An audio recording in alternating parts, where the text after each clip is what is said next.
Tēnā koutou, tēnā koutou, tēnā koutou katoa. Welcome to World Green Building Week 2020. My name is Jennifer Whittle and I'm the Director of Communications and Engagement at the New Zealand Green Building Council. At this time each year, Green Building Councils from across the globe join together to support the World Green Building Council's annual campaign. This year, we're joining GBCs from across Europe, the UK, South Africa, India, Malaysia, Singapore and Australia to call on the building sector, policymakers and governments to take bolder action to deliver net zero buildings.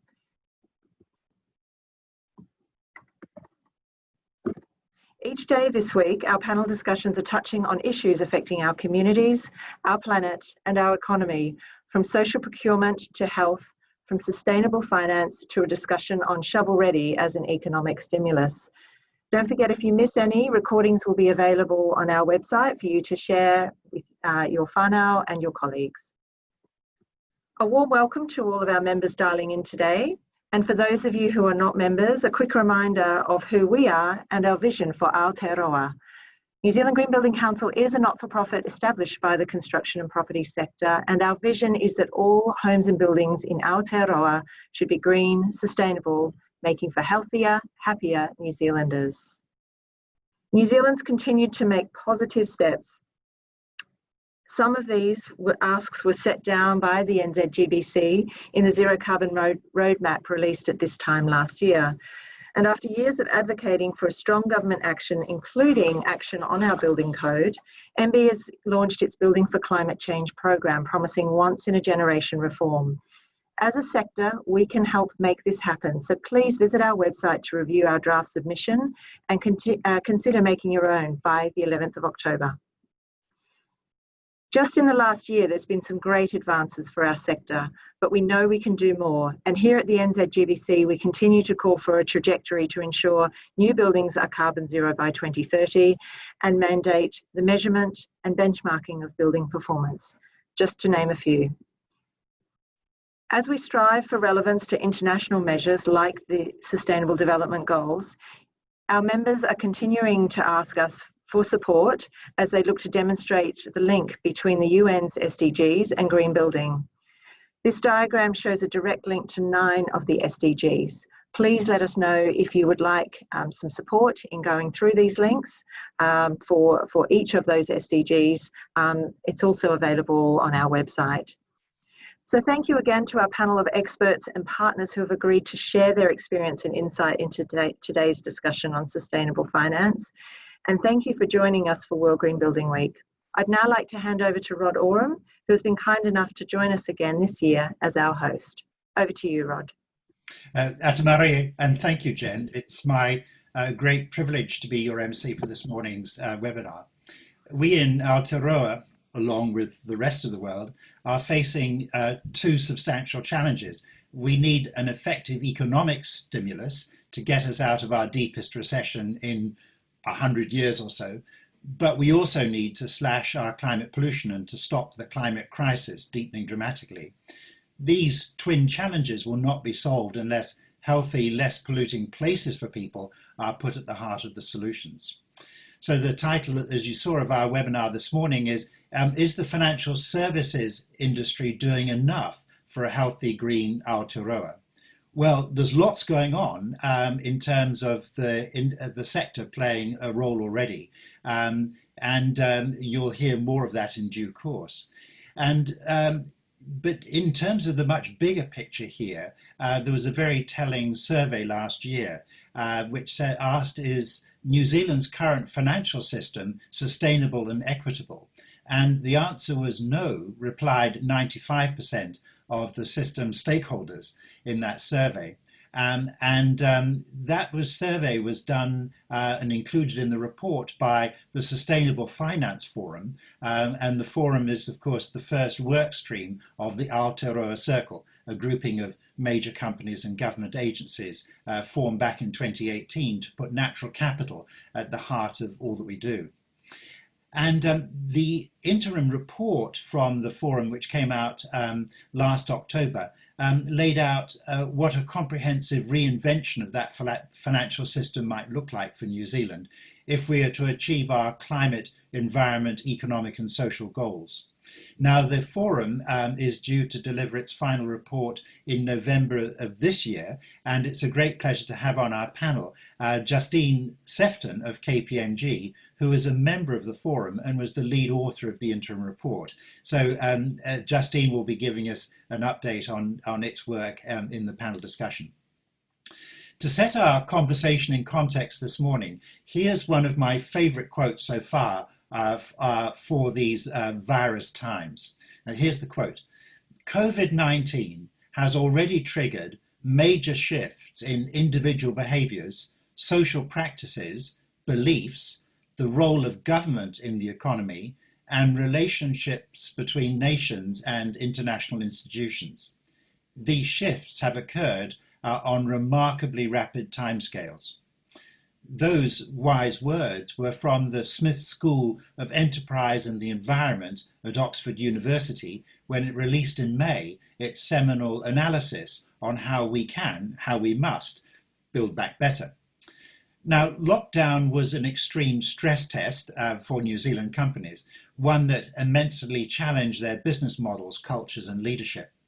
The survivors, and thankfully most did survive, many of them have emerged battered but resilient, eager to apply the lessons of lockdown to building better businesses and contributing more to society. Well, that was the broad themes that came through for me when I did 16 in-depth interviews with CEOs of major business organizations during the first lockdown, and I wrote about in newsroom.co.nz. Three of the themes I think are particularly important and very much reflect the challenges that we'll be talking about today. The first one is those companies acted with foresight. They made very rapid, iterative decisions because they never knew enough about the current situation and they had very little idea about what was going to happen next. So it was that very fast, iterative decision making, but always with a longer term view, a more strategic purpose. And they maintained that future focus through that. So to help us make sense of these extraordinary, fast-changing shocks and opportunities coursing through our economy, it's my great pleasure to welcome Sharon Zollner, Chief Economist of ANZ New Zealand, who's going to set that economic context for us. Sharon joined the economics team at ANZ in 2010 and became Chief Economist in 2017. She started her career as a macroeconomist at the Reserve Bank of New Zealand in 1998 and has also worked in the Central Bank of Norway. Sharon, amongst other things, created the ANZ Truckometer in 2012, which I hugely enjoy because it reveals in near real-time way what's going on with economic activity. So Sharon, it's a great pleasure to have you with us. So over to you. Thanks very much, Rod. So I've only got about 10 minutes, so it will be a bit of a gallop through the economic landscape. Where is my slides gone? They always disappear. Just a moment. Okay.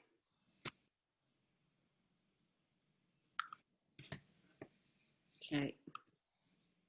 Is that working? Yep, thank you. Excellent. Okay, so Fortress New Zealand, yes, it has a different meaning now to back in the 70s. Sort of Hotel California, really, isn't it? You can't leave, not enough flights. You can't get in unless you get one of those coveted spots. So very, very strange times for the New Zealand economy, I think it's fair to say, which does make forecasting very difficult, but it certainly makes for interesting storytelling. So the first thing to note is that businesses are aware that something big's going down, namely the economy. You can see that while business sentiment activity indicators have bounced back a lot, they have bounced back to what is consistent with a normal recession. So that's our reward for beating back COVID, now a second time, is that we get to have a recession. So that's kind of stink. But compared to the rest of the world, actually, we'd probably take it at this point. I think we've all come to appreciate things we took for granted before. But remarkably, we did actually see those indicators tick up a little bit in early September, despite the return of COVID, suggesting that people are pretty confident that we are going to get on top of it again. And indeed, so far, so good, touch wood. The plan does seem to be working, albeit with a few hiccups along the way. Of course, we had a terrible GDP result in Q2, minus 12.2%. But we're going to have the best ever quarter of GDP in Q3, plus what could be as much as 10%. But of course, this is just massive volatility, and you sort of need to look through that noise. So I find it most useful to think about this COVID event as causing three quite distinct shocks, and how one pans out won't necessarily tell you a great deal about the others. So firstly, there's the lockdowns, turned under more than one, which has obviously caused huge volatility and enormous losses, but the government took most of those on its own balance sheet through the wage subsidy scheme. Now, of course, you can't apply for the wage subsidy anymore, and it's going to roll off over coming months. So that's going to be interesting, because that's been a fiscal tsunami that's going to be receding there. It was massive and it was fast, and it did its job, but it's unsustainable because it's so expensive. Secondly, you've got the closed border. Now that causes a couple of shocks. Firstly, tourism. That's mostly a summer story, actually. I'll show a chart that shows we haven't really actually started to feel that yet. But secondly, also, net migration has gone to zero in the last 3 months. I'm not sure there's a general appreciation of that, because, of course, all the stories are about the queue of people wanting to get in. But we've got people going out, and we haven't got a whole lot of foreigners arriving. That's a big change for the New Zealand economy. And thirdly, the world is coping with this in a range of ways, some exceptionally badly. And the US economy is looking in really bad shape, unfortunately. China is our most important trading partner, and it's doing well, but it is tied at the hip to the US. The US is by far their most important export customer. And of course, there's geopolitical tensions going on there as well. So challenges for everybody. Typically, you'd expect our currency to crash and our commodity prices to crash. Neither of those have happened. Very happy about the commodity prices holding up. Probably it would be useful actually if the currency did crash, but we're a relative good news story. And food prices are holding up pretty well, because there is, of course, huge supply disruption as well as demand disruption for food this year. That's not great for humanity, but it's good for our commodity prices. So we've got this weird thing going on that people are saying it's a terrible time to borrow $500 to buy a new fridge. They're saying it's about as good as it was in 2009. That is not a time retailers remember fondly. But people are saying it's an awesome time to borrow $500,000 and buy a house. So that's a really weird dichotomy you've got going on there. And it reflects that so far we're still in the phony war stage. The unemployment rate, we don't know what it is, but it certainly isn't where it's going to end, because the wage subsidy scheme will have saved some jobs, but also just deferred some redundancies. You've got household debt at record highs and people falling over themselves to borrow more, but you'll also have people losing their jobs and very worried about the future. So it's a very strange dichotomy we've got going on at the moment, but it will resolve itself as the recession kicks in. So house prices are very hard to predict at the best of times, and this is not the best of times. So what I've learned from this is don't bet against the central bank. But it is probably fair that it's not a fair fight at the moment, because the team boom has speed, whereas the team bust does not, but it has endurance. So basically, so far we've got record low mortgage rates, instant impact. The Reserve Bank has suspended the LVR restrictions, so you can do higher risk mortgage lending. Now, those restrictions weren't binding before they were removed, but nonetheless, at the margin, it's easier to get a big loan. And thirdly, the mortgage deferment scheme means no one's really being put in a must-sell situation. On the other hand, you've got plunging net migration, but that typically takes 3 to 6 months to feed through. You've got rising unemployment, but that's probably a story for Q4, the end of the year. And you've got the tourists. Now, of course, with Airbnb, the tourism sector and the housing sector are now intertwined through rentals, through that switching between long-term rentals and Airbnb in a way that we haven't seen before. So it's very difficult to know how that will pan out. But on the face of it, that should reduce the returns on property and therefore its value as an investment, particularly in places like Queenstown, obviously. So long way to go yet, I would say, and our forecasts do have house prices having a few wobbles before we're done, but it does seem that the Reserve Bank has been pretty successful in putting a rocket under it for now, which has costs and benefits. Benefits in that it's good for near-term financial stability and confidence, bad outcomes in terms of affordability and wealth equality, and potentially financial stability risks down the track if things get really bubbly. So I won't go through our forecast in any detail. Suffice it to say that lots of scenarios are possible. The unemployment rate, we haven't really dodged a bullet there. It's far too early to tell, but it would make sense for the unemployment rate to rise higher than it did in the last recession, because this time round, it's not your agriculture sector and your exports that's suffering, it's your people-centric industries of tourism, retail, hospitality. All of these sectors are bigger shares of employment than they are of GDP. So yeah, we're not out of the woods there. And house prices, as you can see, we've dialed back our estimates of the fall and now have something similar, slightly smaller even than happened in the last recession, but huge uncertainty about that one, about where that's going to go. Seasonality of tourism, as I mentioned. So in the winter, tourist businesses often have very little cash anyway, and there are more Kiwis overseas than there are Australians and Japanese coming here to ski. So the fact that Kiwis were stuck at home was actually a net win for the tourism sector over the winter. But come summer, you can see there are literally hundreds of thousands of tourist arrivals missing in action, and Kiwis are typically home anyway because it's summer. So we haven't got a hope of filling the gap when it comes to the summer period.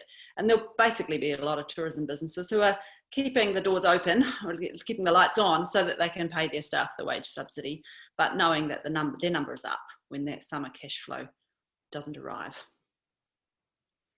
And net migration, yeah, so the numbers are a bit all over the shop and they may well be revised. I'm a bit dubious about that surge that's currently being reported in 2019. But for now, that's still being revised up, not down. So could be. I mean, there's certainly a bunch of people who arrived in 2019 who are still here who didn't expect to be.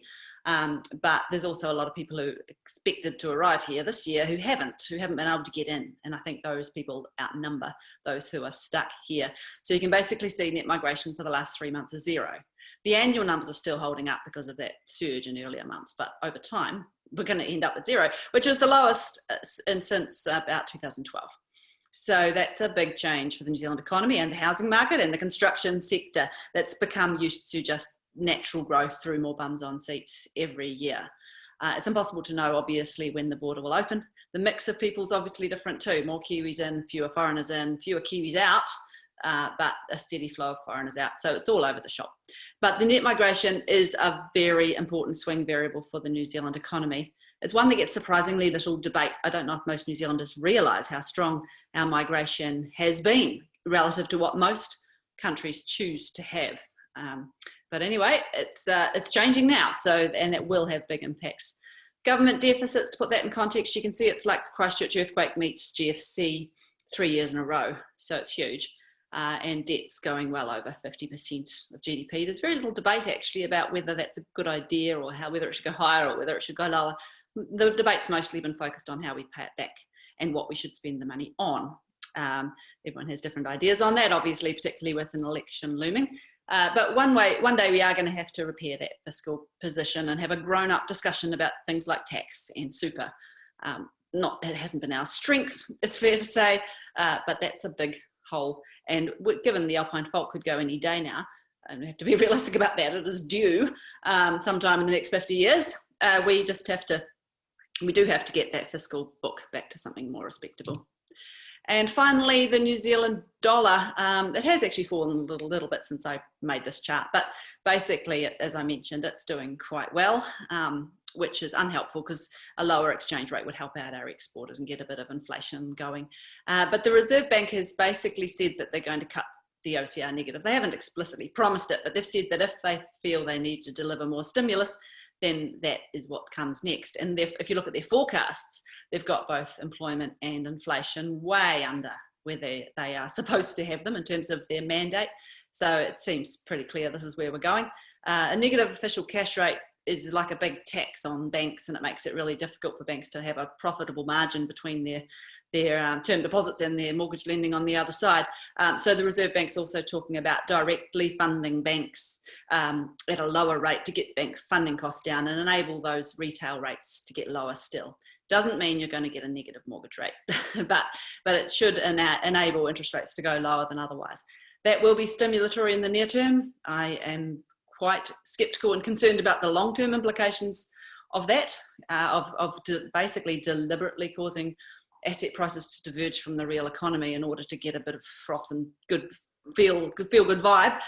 What will the long-term implications of that be? But the Reserve Bank's view is that a deeper than necessary recession is worse for financial stability than these kinds of vague medium to long-term risks, and that they can address those later with things like macroprudential policy, LVR restrictions and things like that. If they need to. But certainly New Zealand's not alone in going down the rabbit hole of unconventional policy. We've obviously deep into quantitative easing now, which is printing money to buy government debt. And now we're going into these other programs as well. Very much easier to get into these programs than out of them, but that is a problem for another day. And certainly the Reserve Bank will be hoping that a negative official cash rate will help get the exchange rate down, because it doesn't exactly make New Zealand a very attractive place to park your money. So yeah, the Reserve Bank's up against it. They've got their foot flat to the floor, but fiscal policy is the main game in town. And over the coming months, we will find out just how important that has actually been. We have had a spectacular bounce out of lockdown. That's fiscal policy. It's also involuntary saving. For a while there, the shops were shut, and we paid $1 billion off our credit cards, and we've had a very happy time putting it back on. But recessions take a while to get going, just like recoveries do. And over the next few months, we'll find out a lot more about the true state of affairs. And I think the questions about what the government should be spending its money on will get louder. So. All right, I will leave it there because you have a lot to cover today and I don't want to derail your schedule. Back to you, Rod. Well, fine. Thank you very much indeed, Sharon. I always love charts, but the two particularly arresting ones was the one of tourism. And you see that extraordinary winter period that I don't think people have really got their heads around about sort of a negative tourism rate, if you like, with Kiwis overseas. And of course, the extraordinary cliff ahead with the lack of summer tourism. But the other one was the net migration one, which is that hasn't sunk in yet. Some talk about the skills question there, but not really about the wider impact. So thank you. May I just pick up on one particular aspect though, and that's what data that you're seeing about the general health of the construction sector, but particularly around housing, single and multiple units, and commercial buildings as opposed to infrastructure in terms of activity and how that's tracking. Well, certainly the construction sector in our business outlook has had a pretty wild ride. There was depths of despair during the lockdown, and probably we bank economists probably contributed to that with our forecasts of sharply lower house prices, which so far at least haven't eventuated. But we have seen a pretty sharp bounce back. Commercial sector is still very worried, with good reason. Obviously, CBDs are under enormous pressure with everybody still working from home, and public transport use was still down 40% between the lockdowns when we were confident COVID was gone. So there's some pretty persistent changes in behaviour going on there, and a lot of question marks around the cheaper office space, how that lower grade office space, for example. So the commercial sector is still very worried. The residential sector is more confident, I would say, and anecdotally, it's all go, definitely, around most of the country. Even in Queenstown, there's certainly concerns about the pipeline, but for the next 2 or 3 months, it's still about skill shortages, which is quite remarkable. But yeah, early days. And so there are some really quite negative economic drivers around parts of the property sector in terms of property owners wanting to invest either in new projects or refurbishments that would be lifting the standard of those buildings. Yeah, I think on the residential space, we're looking at renovations because our money's earning 1%, a little less in the bank, and there'll be a lot of people thinking that way. But commercial property is bigger scale, bigger risk. It's just a much riskier thing from the get-go, and of course, it's harder to persuade the bank to lend you money for those developments as well, because the banks, of course, are very aware that commercial property is highly cyclical and this is a particularly risky period. So yeah, I'd say there's definitely more risks around that front, whether it's new builds or renovations. Fine, thank you very much indeed. I'll leave it there if I may and move on to the panel. But thank you very much for joining us today, and as ever for your very clear insights to help set us the context for our discussion today. Thank you. Pleasure. Thanks. Now, another welcome to all of you participating online. And please may I just draw your attention to the Q&A button down on the bottom of your Zoom window, because that's how we're very keen to see your questions for the panel in due course. So please do pop your questions there rather than in the chat function, so that we can then feed those into the discussion in due course. But first up, we have 4 panelists, each going to speak for about 3 minutes. And so it's my great pleasure to welcome our first panelist, Dean Spicer, who is the head of sustainable finance in New Zealand. And previously he was ANZ's head of capital markets for more than 13 years.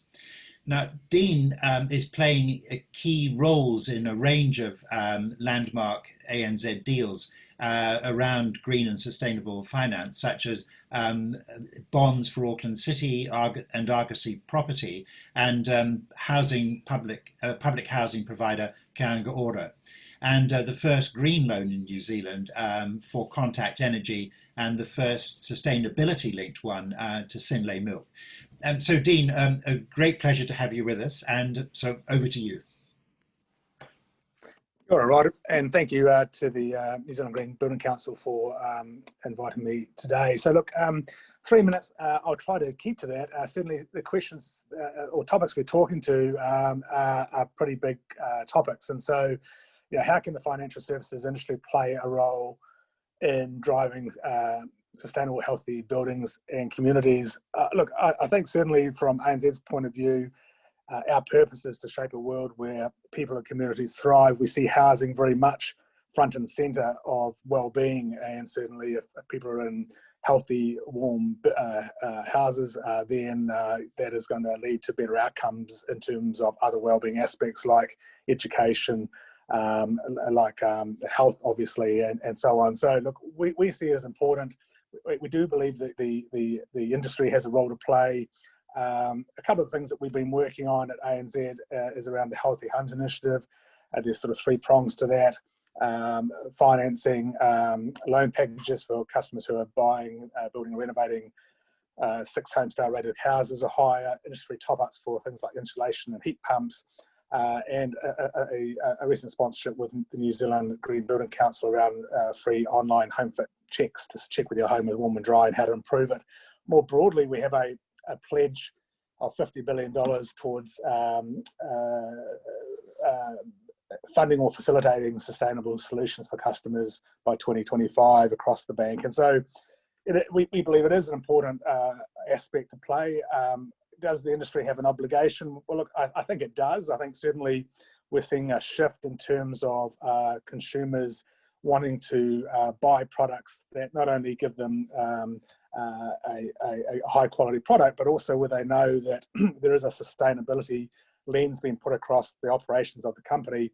That's coming into financial services, and you touched, Rod, on some of the transactions we've done, which have been driven by demand from investors to be able to put their money into something that gives them a financial return as well as what I call an impact return. And so certainly Peter's on the panel later. He can talk around his experience of issuing the first green bond for the property sector, but the response from investors has been very strong. And I think if as companies we want to be able to access capital going forward, the story around our sustainability journey is very important, and more so than ever, it's a matter of being able to show that there is a clear sustainability strategy in place, one that does support outcomes for in terms of our communities and other stakeholders as well. So look, I think I'd be very much in the affirmative. Are we doing enough as an industry? Look, you touched, Rod, on the work that of Aotearoa, the Housing New Zealand social housing provider. It's quite impressive what they're doing in terms of their commitment to building 6 homes, Green Star rated houses as a replenish and upgrade their housing stock. So look, I think when we look across New Zealand, there's some great progress being made. I think we can learn a lot from one another, but there's more to be done, would be my conclusion. Fine, thank you very much indeed, Dean, for that survey of the horizon there. May I just check one figure, because I lost the million or billion in there, and that's the commitment by ANZ across the bank out to 2025 for finance of these initiatives across sustainability. That's right. So that's 50 billion by 2025. We've been focused on this pledge. The pledge has recently increased, and we are on track for delivering that. So that's financing that we're providing directly or facilitating. So it would include things like arranging green and sustainable bonds and loans. Fine. Thank you very much indeed. Now it's my great pleasure to move on to our second panelist, who's Peter Mentz, who's Chief Executive of Argosy Property.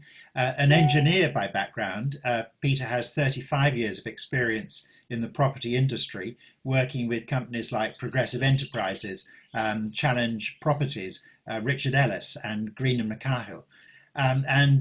Peter joined Argosy when it was known as ING Property Trust in 2007. And he's been chief executive since 2009. Peter, a great pleasure to have you with us on our webinar today. So we're very keen for your opening comments, please. Great. Well, thank you very much for inviting, and you'll work out very quickly that Dean and I are largely on the same page. So I'm not going to be contradicting much of what Dean said. Those who know me will agree that I'm not the world's most patient person. In fact, my wife says that I'm completely missing the patience gene. So much of my comment probably needs to be taken in that vein. The short answer to are we doing enough is that, well, the problem's not fixed yet, so we're definitely not doing enough. And overall, I think globally, we've gone backwards in huge leaps. Domestically, we're not doing much better. We are doing better, but not much better. Tinkering around the edges and squandering some of the opportunities for change. Obviously, that's not what we're after. At Argosy, we've made sustainability a priority, but I certainly don't consider that we're doing well yet. There's much more to do, and the time is running out. Property as an industry is quite slow to change, and the climate is changing more rapidly than that. Key areas, innovation, research funding for the likes of Auckland University and the Property Foundation at Massey, research topics and guidance. At government, both central and local, I'd be looking for them to take more of a lead in building upgrade efficiency and carbon offsets. Our work with both local and central government has been largely focused around tenant education when they didn't understand what a green building needed to be. Education in general, clearly that's a global failure. How possibly can we have elected global leaders being climate change skeptics if we're doing it well? At a political level, I remain somewhat disappointed. I want to see the environment more central. The environment is essential for all of us, not just the political left. I think the requirements to report on climate change risks are a very good step forward, but I don't understand why it's taken us so long to get there. Talking and reporting alone won't get us there. The issue is becoming more urgent. China has a carbon neutral goal. Out of all this, we've got a responsibility to do what we can to take some risks and to innovate at a financial and a corporate level, to encourage local and central government to lead by example by making it easier for them to do so, to fund and to encourage education and research. The voter should have a level of control. I don't want to get political, especially coming up to an election, but I do not think that the New Zealand voter has a credible centralist party to support that's going to meet the sustainability imperatives we have to address. Those are my comments for a start off, Rod. Fine, thank you very much indeed, Peter, and some very strong themes there for us to follow up on, particularly about how the property sector is moving more slowly than the climate crisis is. So in other words, a sense that that challenge is getting away from us, but we'll certainly come back to that. Just another reminder, if I may, about the Q&A panel on the bottom of your Zoom window. So please do put your questions there to help us when we come to our discussion shortly. Now, our third panellist is Justine Sefton, an Associate Director of KPMG New Zealand, and who leads the sustainable finance practice in the firm. Justine is a climate change and sustainability specialist with more than 20 years experience in both the public and private sectors, and indeed wide sector experience too. So having worked for the likes of the New Zealand Superannuation Fund and AMP Financial Services New Zealand, she has also worked in government in the Ministry for the Environment, very crucially, for example, being our negotiator in international carbon market negotiations. As I mentioned earlier, Justine is a member of the Technical Working Group and Secretariat to the Aotearoa Circle's Sustainable Finance Forum, and was lead author on its interim report last year on how we need to sort of revolutionise the financial sector. So Justine, a huge pleasure to have you with us, and so over to you. Thank you, Rod, and I'm delighted to be able to join this morning. And I would just like to point out the Sustainable Finance Forum interim report. I co-drafted that with Pip Best and Erica Miles, and we had enormous support from other members of the technical working group. So wouldn't want people to think it was just a solo effort there. Very much a collective effort. For those that aren't aware of that report, it's on the Aotearoa Circle website, and we'll be releasing the final report and roadmap on the 3rd of November. So Rod, I might just, I think, probably work through your 3 questions backwards, I guess, in terms of tackling climate change. Does it make financial sense? I hope, I think, and I hope that that's fairly well understood and beyond doubt that climate change in particular poses very real financial risk and opportunity. Certainly in the housing sector, the property sector is very exposed to both physical and transition risk. Our New Zealand banks, I'm sure, are feeling the heat there. They're very heavily exposed to the property sector. You know, we've had a legal opinion last year by Chapman Tripp putting beyond doubt or confirming that under current fiduciary duty, directors and trustees of managed investment schemes must consider and manage climate-related financial risk where it's material. We've now have the government's recent announcement about climate risk reporting that they're planning to bring in, and we've had Aotearoa, the governor of the Reserve Bank, signalling very heavily about his expectations for stress testing.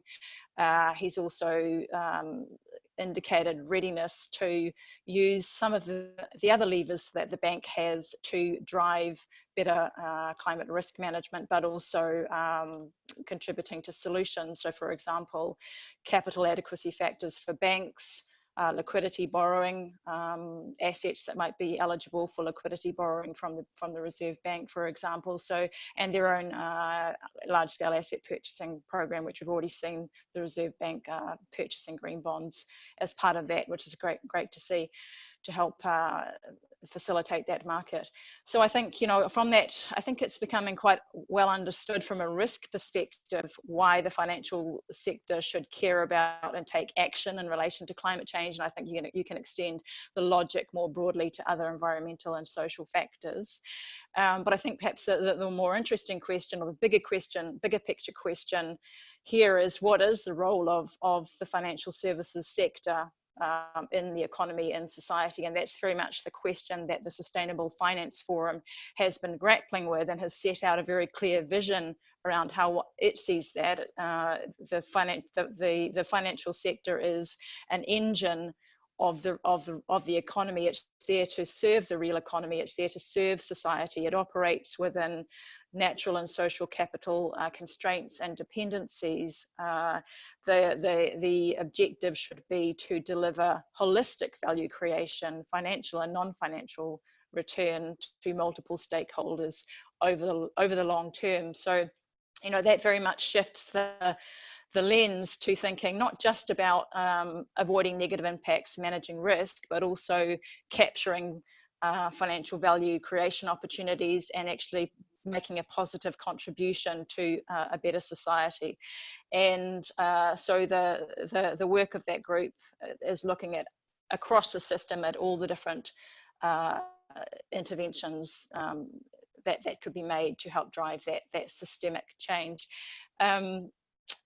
I think, for investors to be able to do more in terms of investing in sustainable property, impact investment, one of the challenges that they face is around how far they can actually pursue impact or pursue those sorts of investments before they run up against real or perceived kind of problems meeting their current legal obligations. And this sort of issue about if there are trade-offs between commercial returns and impacts, how do they manage those? Or is part of the problem that we are not effectively internalizing the value from social and environmental benefits into our asset valuations and credit ratings? So there's a whole lot of work and thinking being done around that as well. But just moving on to how the financial services sector could actually help drive sustainable housing in the or property in the New Zealand market. I think a key one is advocacy.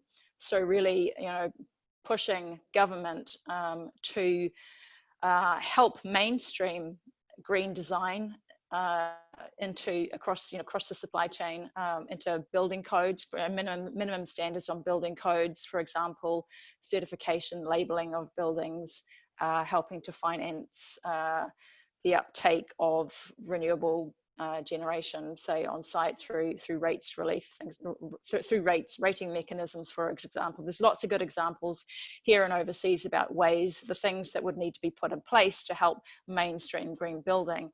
Then it's a matter of investors actually integrating this into their investment decision making, their lending decision making, and seeking out positive impact investment opportunities. And there's a lot that Crown entities can do. There's a lot that Aotearoa can and is doing to help drive that sort of scale and innovation at that sort of social housing end of the market. I think when you get into sort of probably the commercial property market and residential housing beyond that sort of social housing cohort, at that end of the spectrum, it gets a lot more challenging. The banks are doing some really great stuff, a lot of good product and innovation. I think we're still not seeing a lot of institutional capital from the wealth management sector and property, or certainly not sustainable property in the New Zealand market, and I think that's where we need a bit more product development.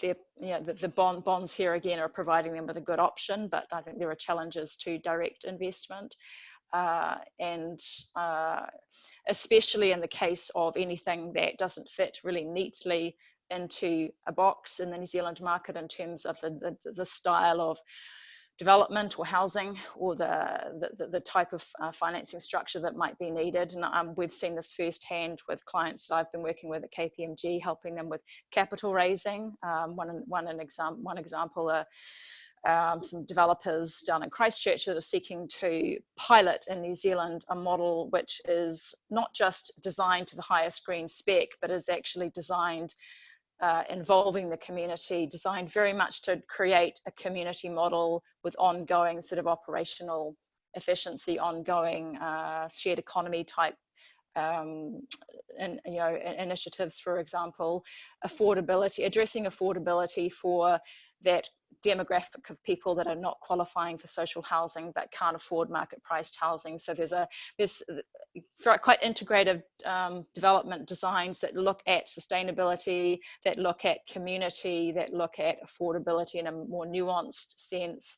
So I think perhaps, if we start to, collectively, we need to be thinking less in terms of single transactions or financing bits of technology, but rather, better design that serves people, that preserves the planet, and being prepared to sort of partner up and innovate more to drive forward some of those models that are less familiar in New Zealand, but are very successful overseas. And I think there's gaps in certainly gaps in the financing market in New Zealand for those sorts of models that are a lot harder to get off the ground.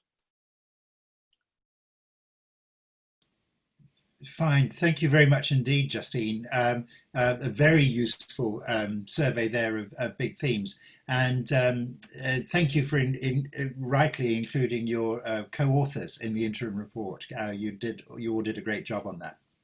And now it's my pleasure to welcome our fourth panelist, who is Barry Coates, who founded Mindful Money to bring responsible investment information and analysis to the KiwiSaver sector, so people with KiwiSaver accounts could make better decisions about their savings and investment. And to that end, Barry has developed a strong network of experts in the investment and sustainability communities to help in that. Barry's got a long track record in ethical investments, going back to the establishment of the UK Social Investment Forum in the early 1990s. And subsequently, he was an executive director of Oxfam from 2003 to 14.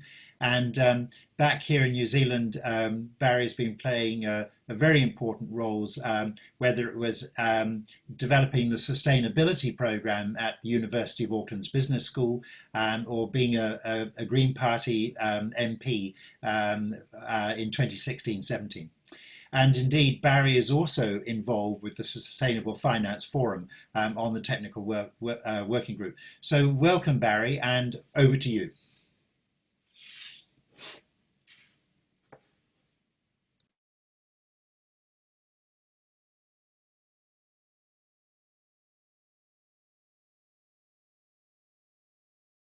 Help if I unmute. Kia ora, ngā mihi nui ki koutou. Thanks very much to the Green Building Council for putting on this seminar. It's a really important topic, and I think we need to recall in this climate emergency that the emissions from the built environment in New Zealand are around about 20% of New Zealand's overall carbon emissions. That's a really serious sector that we need to make sure is fully included in the urgent action that needs to take place to do our share on climate change. So Mindful Money was kind of born out of an analysis on sustainable finance to say that one of the big gaps is actually the retail investment sector, that most people start off from actually, well, a large number of people start off from not knowing what's in their KiwiSaver account. And we need to ensure that there's a finance system which has educated consumers, that has transparency, that has empowerment for investors so that they can determine the kind of investments that they make and the values that are embodied in that investment. So Mindful Money started off with that retail consumer perspective, recognizing that in most situations, consumers and the public are crucial drivers for change. Mindful Money has done surveys on responsible investing in New Zealand together with the Responsible Investment Association of Aotearoa. And one of the things we find is that there's appetite for a shift of funds into more ethical investments, but actually there are major barriers. And so Mindful Money established a website that can tell people two crucial things. One is where their money goes. So what companies have they invested in, particularly related to the issues that the public are concerned about. And the second thing is to help them find a fund that fits their values and their needs. And we make it quick, easy, and free. We're a charity. So it's a way of trying to transform the consumer demand end of the equation while also working with investment providers. And I think what we've seen over the past year is something quite dramatic. I mean, there has been a major shift in public demand, as we see from our surveys and from public reaction to what's going on. But we've also seen from providers a major change. And a recent benchmark report from Responsible Investment Association came out and showed that virtually all of the finance sector, the investment sector in New Zealand, are somewhere down the road towards responsible investing. Whether or not it's embodied into the practices that will shift funds is an open question, and there are various ways to measure that. But the industry is shifting, and this is really good news. And just from our experience, we're seeing just over the past few months 6 major funds that are taking a significant step towards responsible investing. So we have consumer demand, we have the providers getting it, and some of the reasons have been alluded to. Investing ethically is not only a good idea in terms of a feel-good factor. Actually, it's good investment practice, and research shows that average returns are at least as high, if not higher, from investing ethically as conventional investing. And it's all about managing risk. It's all about managing the social and environmental and governance risks of investment. So the third factor is the government as a driver. And we've seen 2 key things recently. One is the forthcoming shift for default KiwiSaver funds to have to be fossil free. And that's a major change, because it's going to lead providers to change their portfolio away from investing in fossil fuel companies. And that's significant because it also opens up the door to doing more. In 2016, the door was opened up a crack through exclusion of tobacco and exclusion of controversial weapons like cluster bombs from portfolios. Now it's being opened far wider with fossil fuel fund exclusions, and that's making a major change. And the other thing is, of course, carbon disclosure. And the government's plans on carbon disclosure are also significant in terms of bringing some accountability into climate policy, but also in terms of providing a benchmark and some peer pressure for fund managers to go further.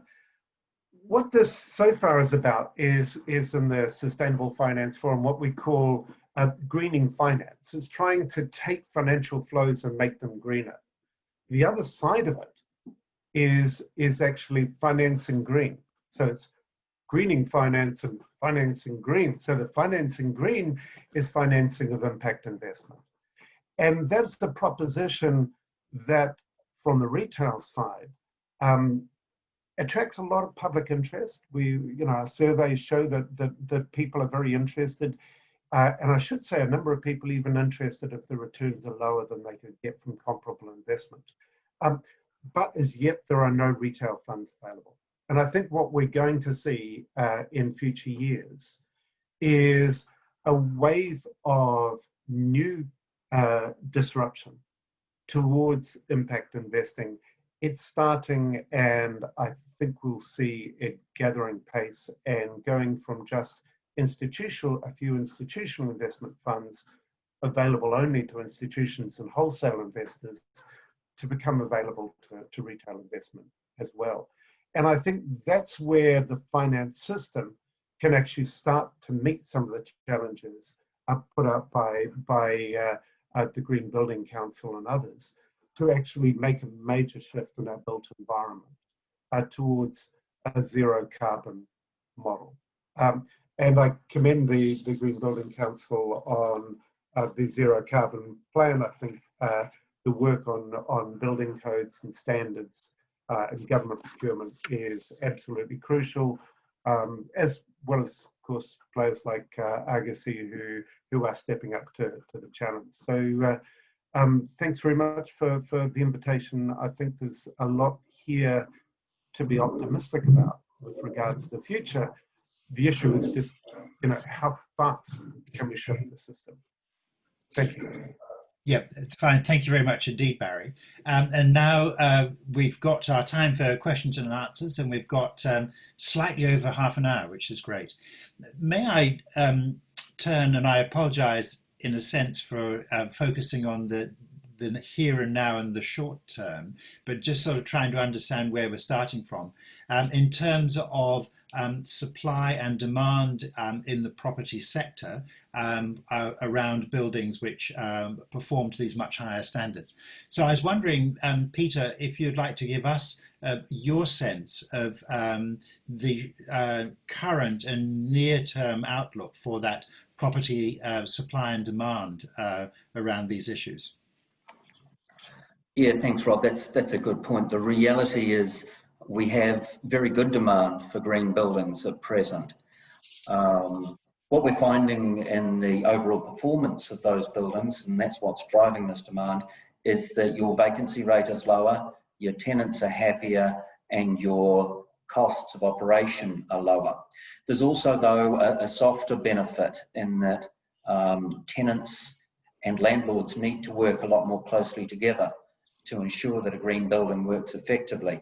And that has all kinds of fringe benefits for the investment performance, and that you're more closely in touch with what your client or occupant is needing out of the asset, and therefore you can make some of those changes. Inescapably, though, we find that a big chunk of Satish Barna's job, he's our head of sustainability, a big chunk of his job is educating tenants on the benefits of a green building when they're not the experts.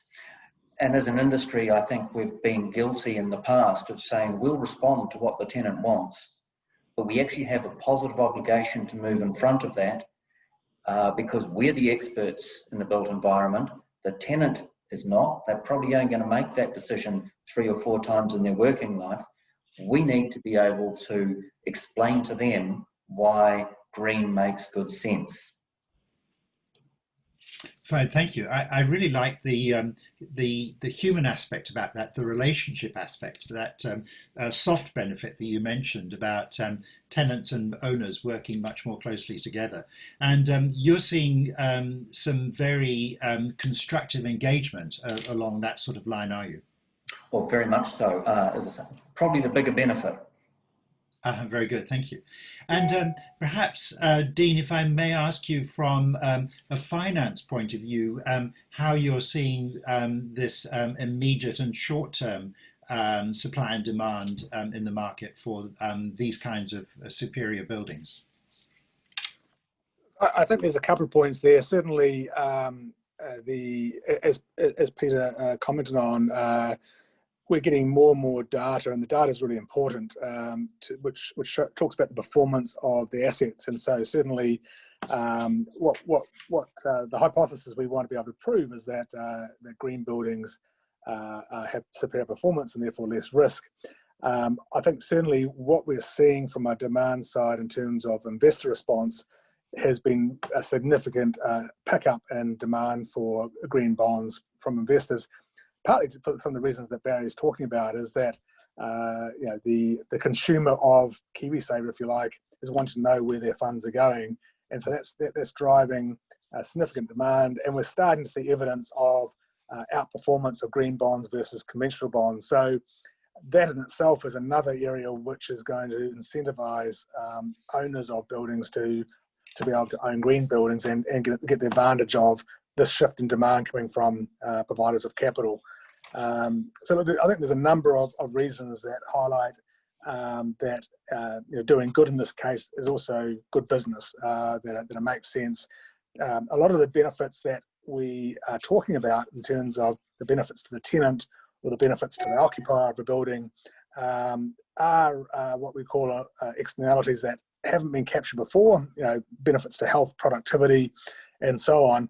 And so again, this education becomes important because as we start to capture and measure those positive impacts, then the whole proposition becomes very compelling. Could you point to an example where those wider benefits demonstrating some real impact are actually being applied. And I'm familiar with the Sinlay one in terms of farming practices, but I was wondering if there's an example in the property sector. But the property sector, because of the assets they own, they have tended to look at issuing green bonds. So that is what we call a use of proceeds approach, where you've actually got a verified green asset. But there certainly is nothing to stop a listed property company from issuing a sustainable linked bond or loan. I mean, the bond market in this respect has been slower to move, and so we haven't seen, we've only seen a couple of issues recently, but I think that's going to be another revolution. And certainly, I think one of the questions we've been getting from investors when they look at green bonds is, yes, they want to know about the story of why that building is green, but there's a much bigger question is, what is the company doing generally around their sustainability strategy? And look, it doesn't matter whether it's a green bond or any other capital raise. Every company's been asked the question around their sustainability approach and their performance against that strategy. So, look, I don't know if I've answered your question directly, but the point I was trying to make is that this is front of mind for investors. I'd also concur with Barry's comment around the importance of impact in the story of investment, and that is the types of things I think will become more sought after by investors in terms of being able to show these benefits and account for them more accurately. Well, thank you. On that theme, perhaps I could turn to Justine and ask you to tell us a bit more about that Christchurch project you were helping to raise finance for, because that sounded really intriguing in terms of the multiple benefits and impact there. And I was wondering how that worked out in the financing process. Yes, well, we're still seeking capital for it. We've had some very interesting conversations with many, if not most, of the players in the New Zealand market, certainly in the impact space, but also the larger institutionals. And it's a unique project. It's based on a model that's been very successful for a long time in Europe and in North America, and also in Australia, if anyone's familiar with the Nightingale projects. And basically the concept is it's a new kind of model for urban development, urban residential development, with three main pillars. One is environmental sustainability, so that's building the buildings to the highest green spec. The second pillar is around community, and that's probably one of the major points of difference between, when we usually talk about green buildings. And that's both including the community, the prospective residents and the wider community in the actual design of the development, and designing the development to foster community as much as possible. And then the community have an ongoing role in the governance and management of the development. And then there's an affordability piece, and there are different aspects to that, but part of it is selling to, it's build to own as opposed to build to rent. And it's selling to residents at a discounted price from the market value, say 10 to 20%, for example. And when they in turn on-sell, they sell at the same percentage discount. So it's about perpetual affordability. There's also affordability gains from living in a development that has the latest sort of energy efficiency technology, for example, and things, operational efficiency or affordability gains that residents get from that, but also shared economy practices. There's lots of features of the design that serve both community, affordability, and environmental sustainability across the board. The challenge has been, it just doesn't look like a development that's been seen before in New Zealand. it doesn't fit, and the developer is kind of like it's a consortium of experts in their field. They're a new breed of developer. They're not one of the big commercial developers with a big track record. It would need some equity to come to the table. It's really that gap finance that is proving difficult to get in the New Zealand market. Everyone we talk to, they love the idea, they love the aspiration, but they also,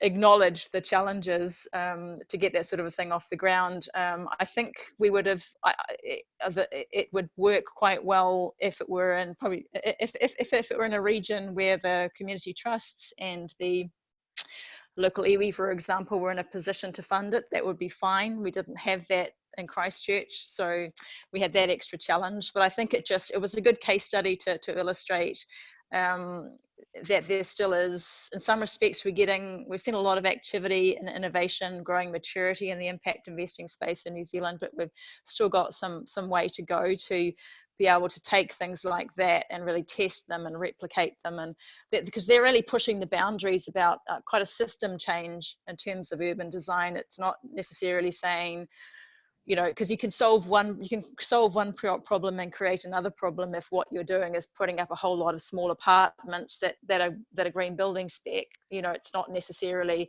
building a community. It's not necessarily taking into account the other factors that social outcomes, social benefits. So I think that sort of more integrative approach to things, but that's a lot more challenging in terms of bringing different partners to the table, and I think for some time still requires much more of a public role, a blended finance approach.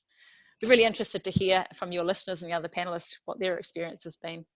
Yes, no, that's a fascinating project, and one well worth keeping in touch with because of really blazing a new trail and creating all sorts of terrific opportunities, but ones that are quite hard for people to get their head around. Barry, if I may turn to you with a question from Bruce from online. He was wondering if there's a rough sense in the financial services sector about when ESG will really kick in and defund industries and businesses with severe negative sustainability outcomes. I think it's really interesting. I think to some extent that process is well underway. If you look at the institutions globally that have divested or defunded fossil fuel companies, the total's around $12 trillion.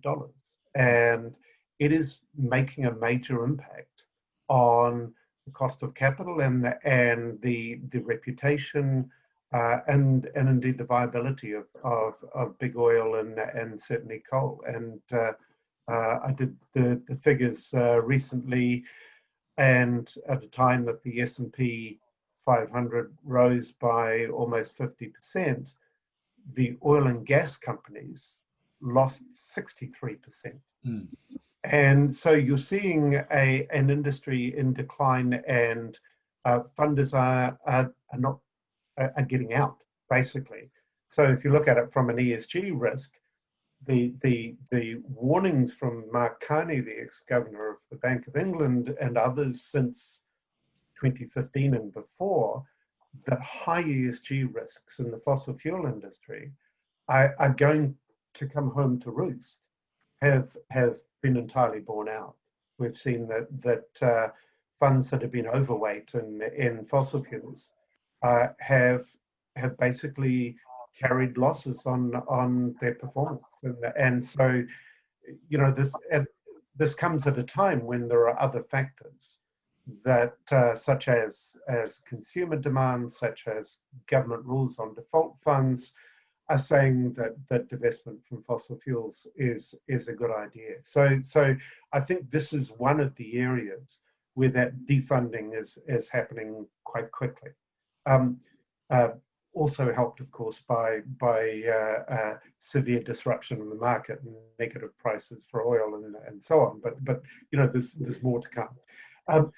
But I think the carbon disclosure will also help broaden that from the direct producers of fossil fuels into the more fossil fuel intensive secondary users And I think that's where we'll see, as a result of the carbon disclosure information, we'll see a greater attention swing over to other parts of the supply chain that are heavy fossil fuel emitters. And I think that's also hopefully where there'll be greater attention on the carbon footprint of the built environment.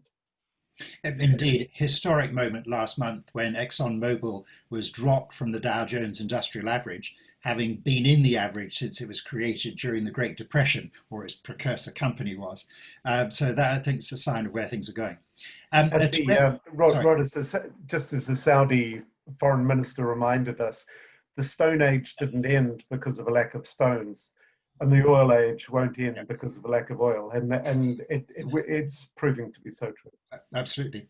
A question from Shirley. Banks in New Zealand are able to individually interpret guidance and therefore have the ability to lead the market, but what I see in practice excludes Māori from building on multiple lease land, excludes landowners but benefits developers, excludes new technologies. When are our banks going to move away from the rigid urban development model? So, Dean. I knew you. I always get the tough questions. Look, it is a good question, and I was more prepared to answer the last question, but it probably does link into this to a certain point. And I think, in terms of companies that are not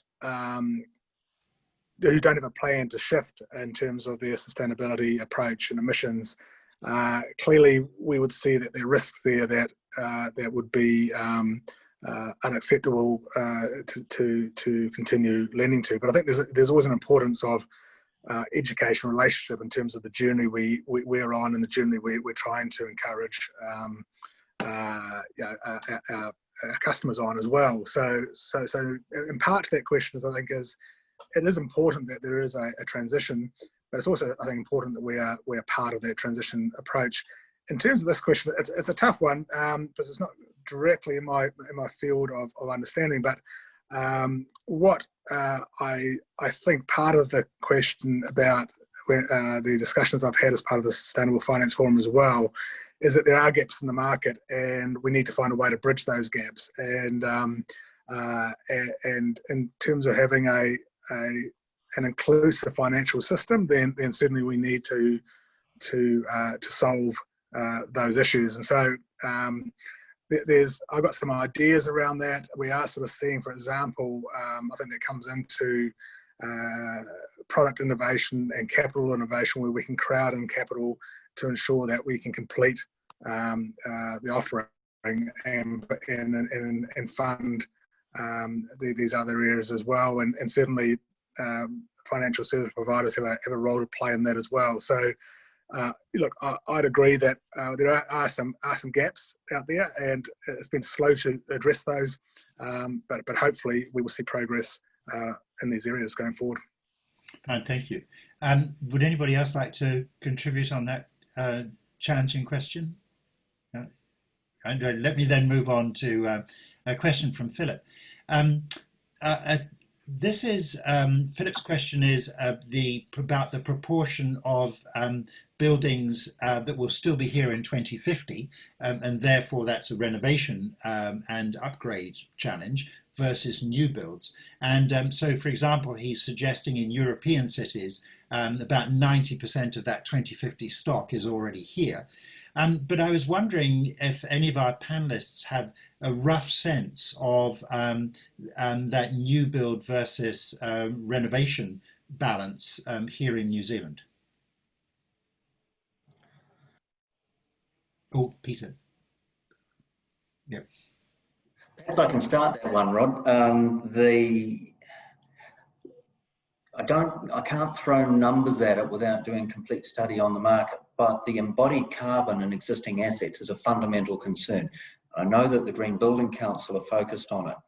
That whole thing of our focus in my entire generation has been on economic growth, whereas in today's world, we should be looking at sustainable economic growth.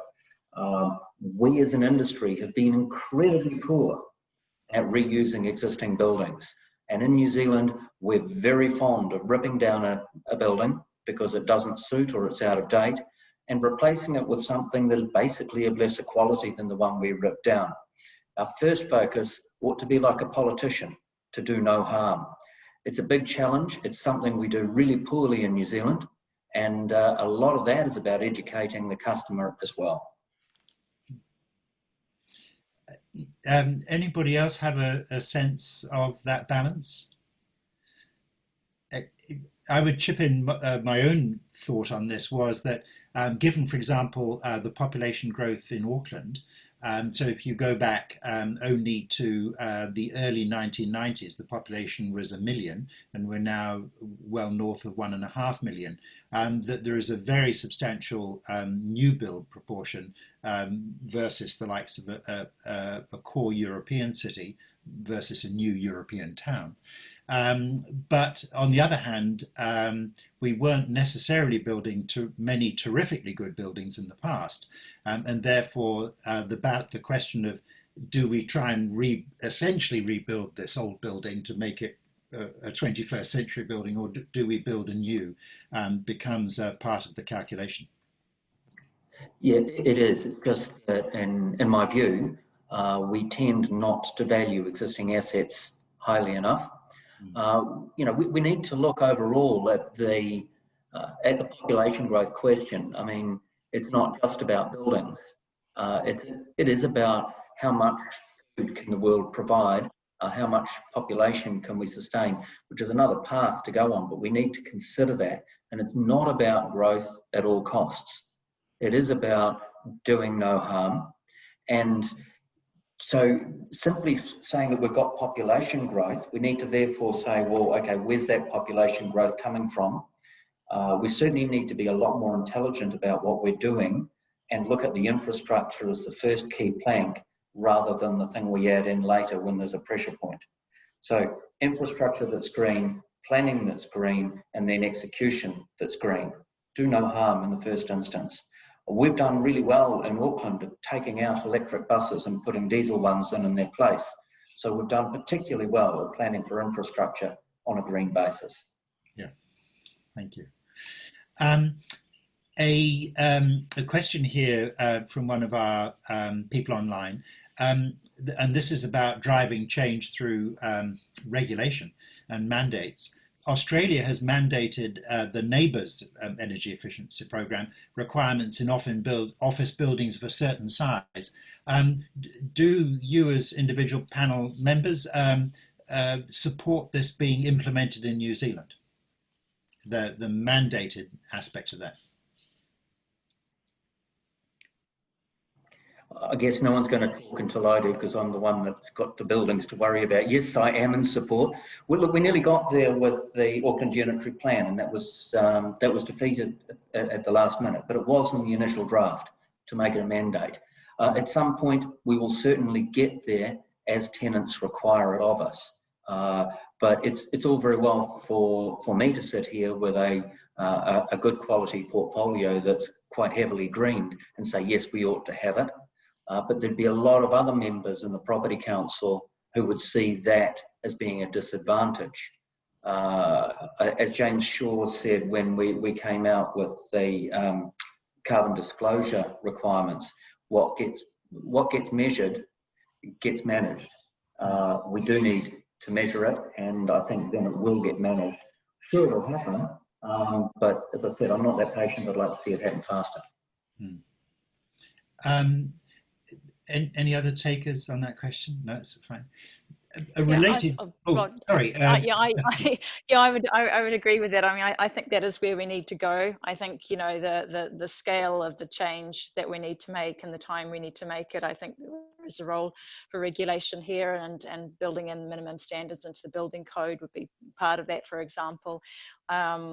I imagine that the challenge that would be raised from different quarters is what that means in terms of the cost implications, raising costs of developments, raising the cost of houses for buyers, and so thinking around how to address that question, and indeed whether sometimes the cost is overstated, as I've had anecdotal evidence, or been told of anecdotally, that the claimed costs of meeting Green Star or Home Star standards is cost prohibitive, but it's not actually the case when you talk to some of the construction workers on the ground. So are they being overstated? And so I think there will be an issue there around understanding the true cost, and you know,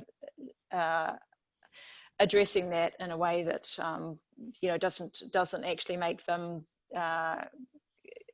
uninvestable projects.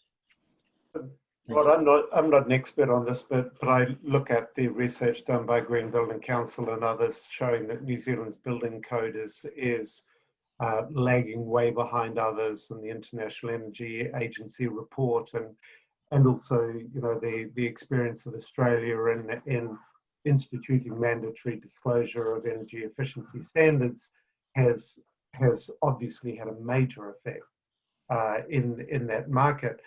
And I would say that perhaps we've just been too reluctant, the government, to regulate on these issues, and you know, there is a degree of I think, you know, over a period of time, New Zealand's willingness to regulate, I think, in a number of sectors, and particularly in the building sector, has been a major gap and a major problem. So hopefully we will see that regulation come in future.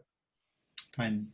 Yeah, and look, I think it's been, Rob, I was just going to add that, look, I think my expectation is, whether it's to do with buildings or whatever the product or service is, consumers are going to insist on understanding you know, what it is that they are buying more and more.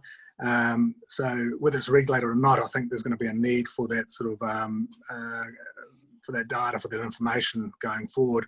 There is the one technical issue, as I understand it, between the equivalency between the Australian neighbours ratings and what we have in New Zealand. So, you know, there is some technical aspects to it, but generally, you know, I'd agree with the other panelists, and I think it's going to be something that is going to come in here, whether it's regulated or not. Fine, thank you. There is a question here to Peter from online from one of our participants. Peter, you said the property sector in general is slow to change. Do you see the need for greater diversity in the sector as playing a role in fueling sustainable action in the sector? That's a really good question. I was actually debating that with one of our board members, Mike Poyo, just the other week.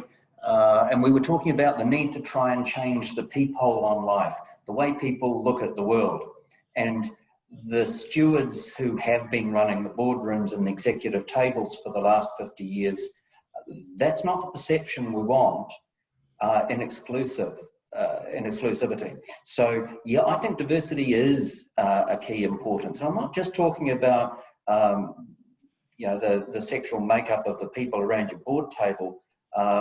Mike and I were talking about it from a Maori background, and saying, well, you know, there's a greater affinity with the land, with nature, and having somebody that is experienced or from that background around your executive and board table is of value. Certainly, I've found that contribution's been useful for me. I've been blessed over the years to be reporting to boards who were, if they didn't agree with me, they were prepared to allow me to progress, but a very supportive board of directors at the present. I do think diversity is important, and diversification in general across the management team. Fine, thank you. Any other taker on that one about diversity? No. Good.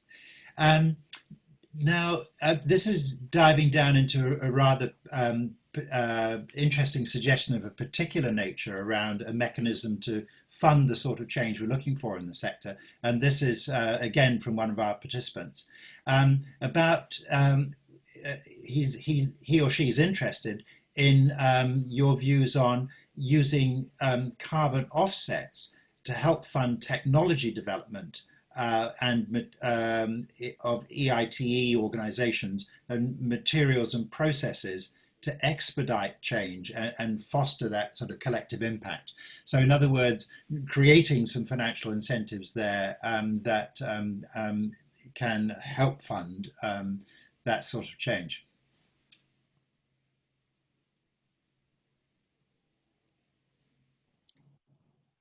I don't want to dominate the airwaves, but obviously I'm very strongly supportive. And if we've got the carbon offset regime, there's two things. I don't want it being used as a simple excuse because you're making enough money on this side to cover it on that.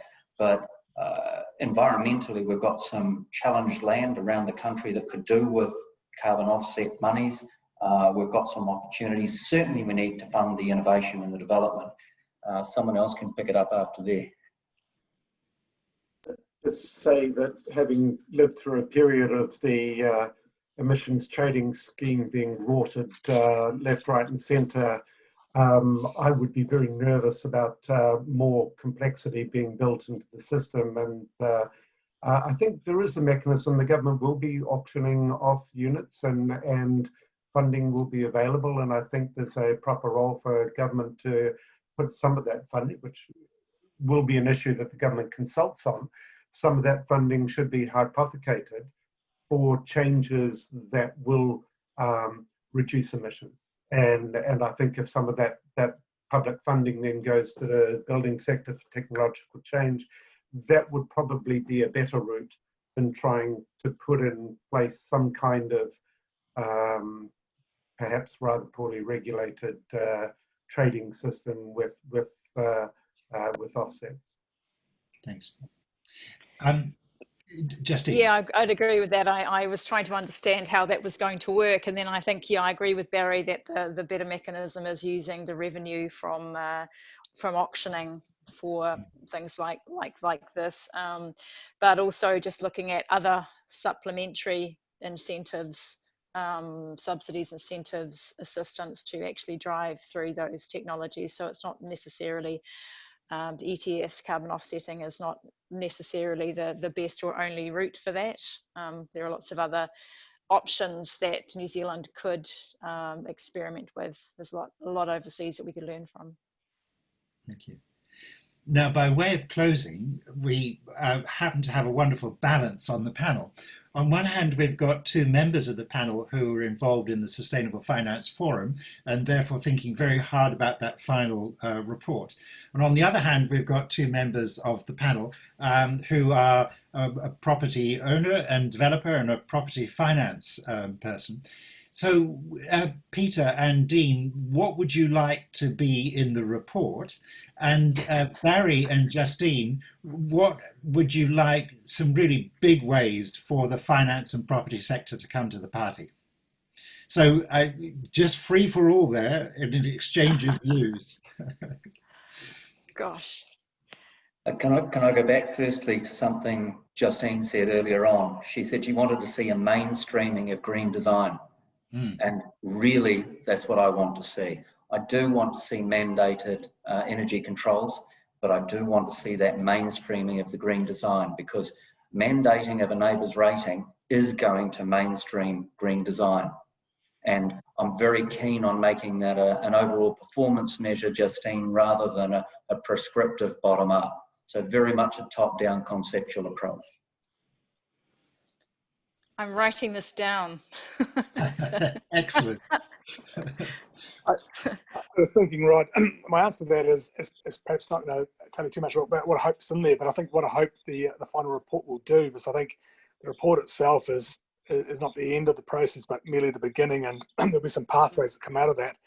But what I hope will come out of the final report will be a move where we can mobilize capital in a way that drives sustainable outcomes. And so that's very broad, and there's a whole lot of stuff that's been worked on trying to think about how we can deliver that. But I think there's been a lot of talked about the challenges and the risks and the costs of doing things, but what is clear on the conversations on the way through the various work streams is there's also a huge opportunity if we can get this right for all of New Zealand. So having a truly sustainable financial system is in the interest of everybody, and so hopefully that report allows us to encapsulate some of those ideas and continue on this path. Thank you. I was going to note that Dean's also part of the Sustainable Finance Forum, and maybe can get 2 goes at this question. One with Dean or we can have a tradable permit on that, Dean. So I think the issues are really across the Sustainable Finance Forum agenda. There's issues of leadership here. There's issues of incentives and regulation. There's issues of education that's required. So I think that the nice thing about the Sustainable Finance Forum is it is not entirely an indivisible package, but actually, if you put the pieces in place, then you create the incentives, then you get the funds to be able to flow, you get the right kind of disclosure and transparency and education, and actually the system starts to work. Whereas at the moment, I think as Justine said, or Rod said, I think in the introduction, the starting point is a system that is largely broken from a sustainability perspective. My big thing would be around the setting of the regulatory parameters that then will be important in order to help finance be directed more towards sustainability options and reduced carbon footprint. Fine, thank you. Well, Peter, it sounds as though they need to co-opt you to the forum too, and then we'd have a full house. I was just going to point out that for the first time in my life, I think I'm a minority. Yes. Well, look, thank you. It's been a great pleasure to have you on our panel, Justine, Dean, Peter, and Barry. And so thank you for bringing your excellent expertise and your great commitments to these subjects to our discussion this morning. And to thank you to all of you who have joined us online and for your comments and questions contributing to that too. A recording of this session this morning will very soon be available on the Green Building Council website. So please do recommend it to your friends and colleagues and help continue the discussion. And lastly, a big thank you to Neil and Lena and Jen and Isabel at the Green Building Council for organising, preparing and running this webinar for us. So to you all, I wish you the very best with your great passions in your work and in life. And so stay well, look after yourself and goodbye. Noho Oram. See ya. Thank you.